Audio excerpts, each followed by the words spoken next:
Have you ever felt worthless or guilty all the time? Have you ever felt like you can't concentrate or make a decision? Have you ever felt easy to anger or irritated or overwhelmed or on the edge, or even worse, feel like you can't go on, that you want to give up? This is the end.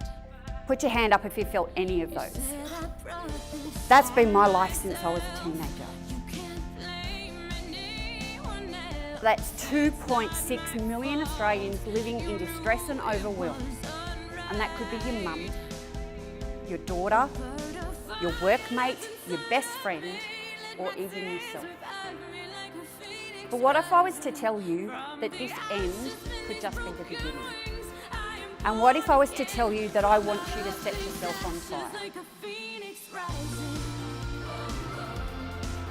So why the name Phynix Initiative, I hear you ask? Well, we all know the legend of the Phoenix, right? But it's been said that it has magical properties, healing properties. But when the Phoenix comes to the end of its life, it sets itself on fire. But that's not the end for the Phoenix, it's just the beginning.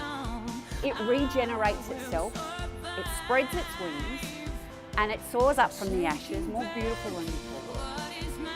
And now to the initiative. What does initiative mean? It means the act or the opportunity to make a change. And so that's what I'm all about with Phynix Initiative, giving people the opportunity to act to make a change and to be that, find that inner Phoenix and raise their wings and soar. It's my philosophy that I've been living with since I set myself on fire 5 years ago and left a toxic relationship. So the P stands for passionate, living as if I've got a fire within my belly.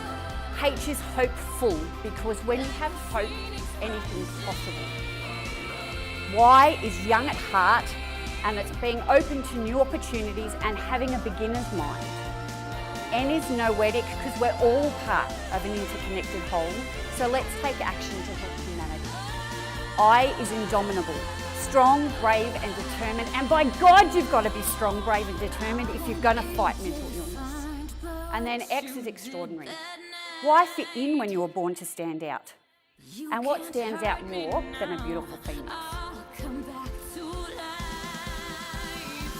Mum of 3 beautiful girls living in a toxic relationship that has emotional and psychological abuse. But I was able to exist, just get by, because I had these 3 beautiful girls and I had work that was my respite. But that all changed when I got a boss that started to treat me the same way as that. And I broke. And so one day as I'm driving to work, I decided I can either drive into a tree or I can drive to the doctors. But little did I know that at that time that I was having my breakdown, that my eldest girl had been also battling darkness. And she'd been self-harming since year 6. And when I was going through that breakdown, she felt like she needed to be my light. And Desmond Tutu once said that hope is like being able to see light despite the darkness. And she felt she had to be my lighthouse, my beacon, until she thought I was strong enough to take that light and be the light for her. Because she started to go downhill and started to self-harm quite bad. I'd taken her out of the mental health facility that she was in, and we'd gone to watch my sister's keeper.